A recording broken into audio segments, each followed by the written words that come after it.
Assalamualaikum warahmatullahi wabarakatuh. Alhamdulillahirabbil alamin wassalatu wassalamu ala asrafil anbiya'i wal mursalin sayyidina wa maulana Muhammadin wa ala alihi wa sahbihi ajma'in, amma ba'. Hadirin rahimakumullah,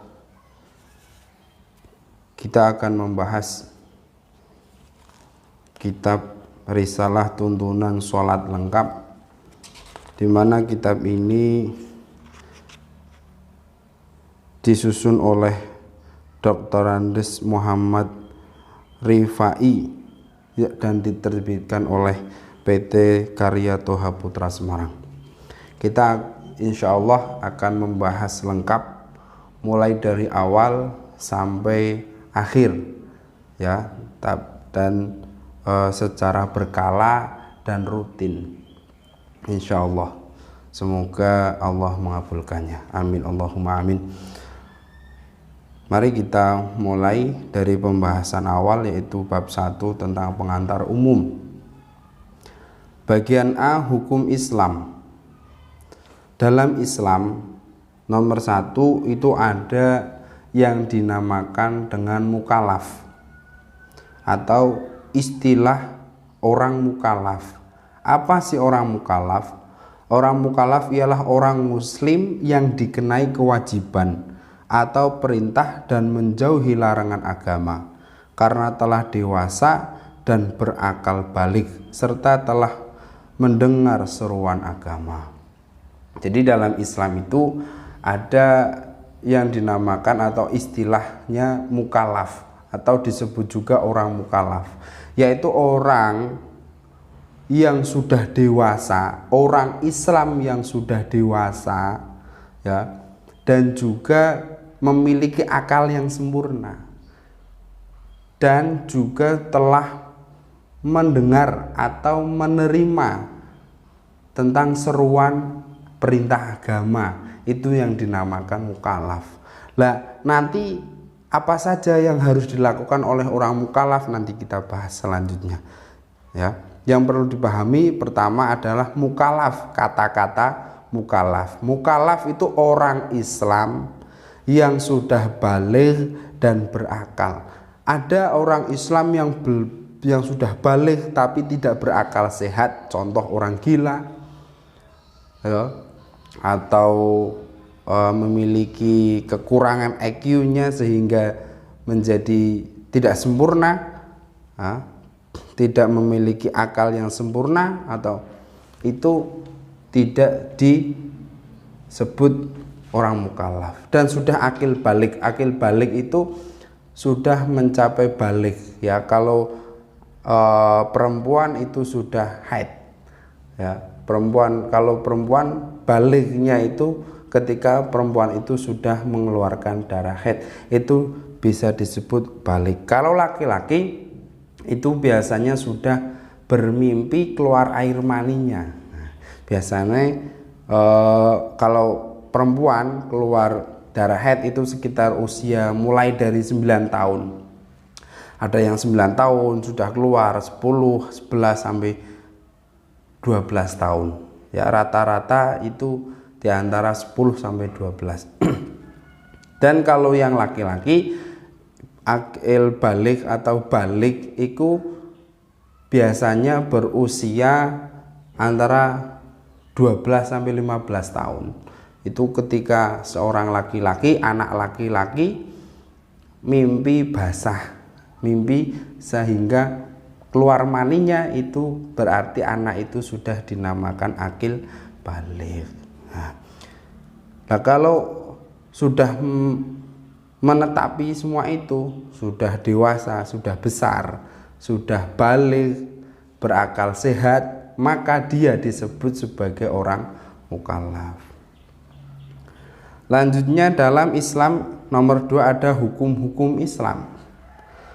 Hukum Islam yang biasa juga disebut hukum syara' terbagi menjadi 5. Nah, dalam Islam ini ada beberapa hukum.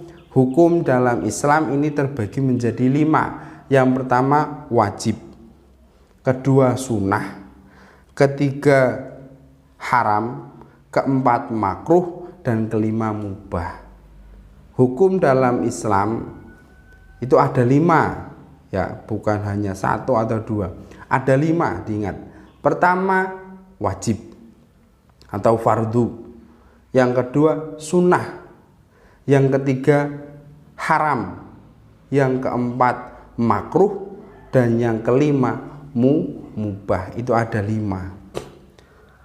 Lalu yang kita bahas satu persatu. Wajib, apa sih itu wajib? Wajib yaitu suatu perkara yang apabila dikerjakan mendapat pahala, dan jika ditinggalkan akan berdosa. Jadi dalam Islam ini ada kewajiban bagi orang Islam atau bagi orang mukallaf, ya, bagi orang Islam yang sudah dikenai kewajiban. Apa itu? Nah, itu wajib. Itu namanya wajib. Lah wajib ini juga dibagi lagi menjadi 2. Ada wajib ain atau biasa disebut fardu ain, ada wajib kifayah atau juga disebut fardu kifayah. Apa perbedaan antara wajib ain dan wajib kifayah atau fardu ain dengan fardu kifayah? Fardu ain atau wajib ain yaitu yang mesti dikerjakan oleh setiap orang yang mukallaf sendiri, seperti sholat yang 5 waktu, puasa, dan lain sebagainya. Perlu digarisbawahi, yaitu sesuatu yang harus dikerjakan sendiri oleh orang mukallaf tersebut. Itu namanya fardu ain. Contoh sholat 5 waktu. Sholat 5 waktu itu disebut fardu ain. Karena apa? Itu wajib dilakukan oleh orang Islam, oleh orang mukallaf, dan tidak boleh digantikan oleh orang lain. Contoh, saya seumpamanya sholat waktunya sudah sholat duhur, kok saya tidak sholat? Saya memerintahkan orang lain untuk sholat, itu tidak boleh. Karena itu wajib untuk diri saya sendiri. Itu namanya fardu ain. Saya harus mengerjakannya sendiri. Seperti itu. Tidak boleh dititipkan atau diwakilkan kepada orang lain. Itu namanya fardu ain. Sedangkan yang fardu kifayah, ini ada perbedaan. Fardu kifayah atau wajib kifayah yaitu suatu kewajiban yang telah dianggap cukup apabila telah dikerjakan oleh sebagian dari orang-orang mukallaf. Contoh, ada dalam satu desa, ya, satu desa atau satu kampung ini ada orang yang meninggal dunia, maka wajib bagi orang satu kampung itu untuk mensolatkan jenazah itu.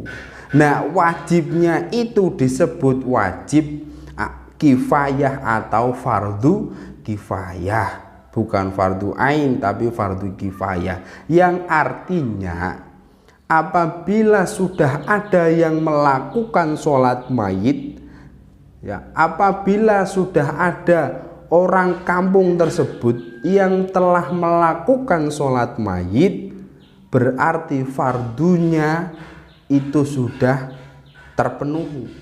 Dan orang yang tidak mengikuti sholat mayit atau sholat jenazah itu tidak dikenakan dosa, tapi pahalanya cukup diterima oleh orang yang melakukan sholat mayit. Yang tidak melakukan sholat mayit tidak berdosa dan tidak mendapatkan pahala. Dan berdosalah seluruhnya jika tidak seorang pun dari mereka mengerjakannya, seperti menyolatkan mayit dan menguburkannya.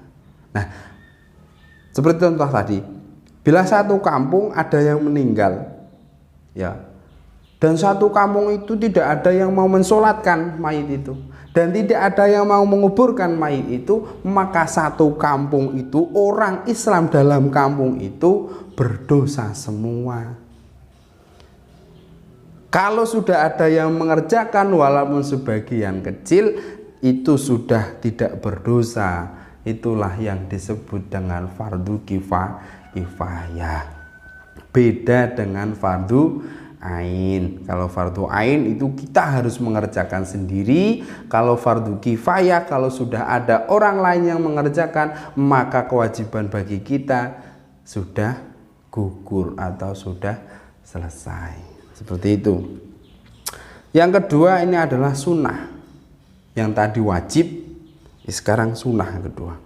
Sunnah yaitu suatu perkara yang apabila dikerjakan mendapatkan pahala, dan apabila tidak dikerjakan atau ditinggalkan tidak berdosa. Itu sunnah. Kalau wajib tadi, kalau dikerjakan mendapat pahala, ditinggalkan berdosa. Bedanya dengan sunnah, dikerjakan mendapatkan pahala, tidak dikerjakan tidak berdosa, tapi rugi. Ruginya kenapa? Seharusnya kita bisa mengerjakan, kita bisa mendapatkan pahala, kita tidak mengerjakannya. Itu rugi. Itu menurut saya seperti itu. Sunnah pun ini dibagi menjadi dua. Ada sunnah muakkad dan sunnah ghairu muakkad. Apa itu sunnah muakkad? Yaitu sunnah yang sangat dianjurkan mengerjakannya, seperti sholat taraweh, sholat 2 hari raya Idul Fitri dan Idul Adha dan lain sebagainya. Nah, ini kita sudah mendekati bulan puasa. Bulan puasa biasanya kalau malam itu kita semua mengerjakan sholat taraweh. Lah sholat taraweh itu hukumnya sunnah muakkad. Sunnah muakkad itu sunnah yang dikukuhkan, sunnah sing ganjarannya akeh. Sunnah sing ganjarannya lebih besar, ya, sunnah yang dikuatkan atau yang dikukuhkan atau yang lebih dianjurkan untuk melakukan.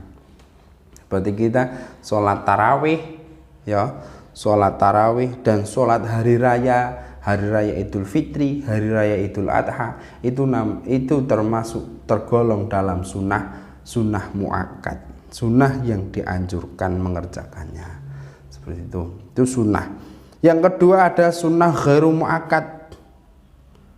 Ghairu muakkad itu sunnah yang mengerjakannya tidak sangat dianjurkan.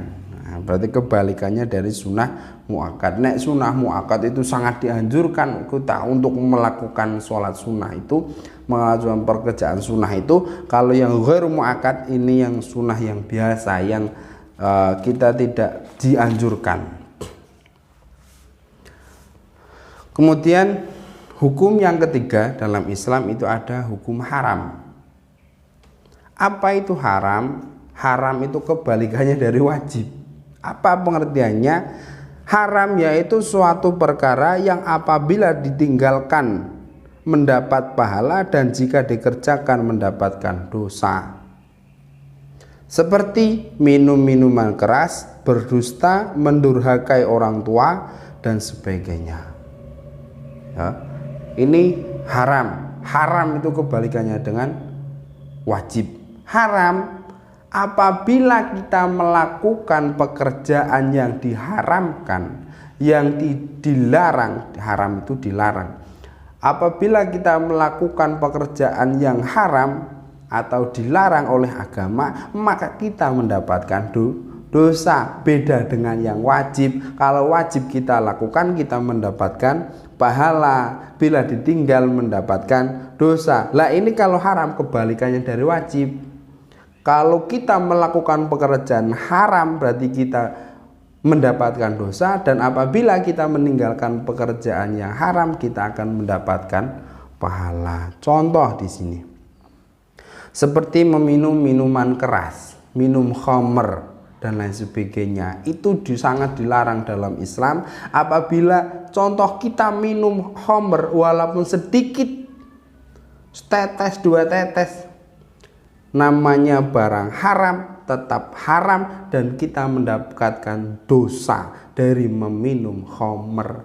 Dan apabila kita meninggalkan, kita tidak meminum khamr, berarti kita mendapatkan pahala. Pahala apa? Pahala meninggalkan dosa, pahala meninggalkan minuman khamr. Tuh, haram ya. Yang sekarang yang keempat, hukum yang keempat, yaitu makruh.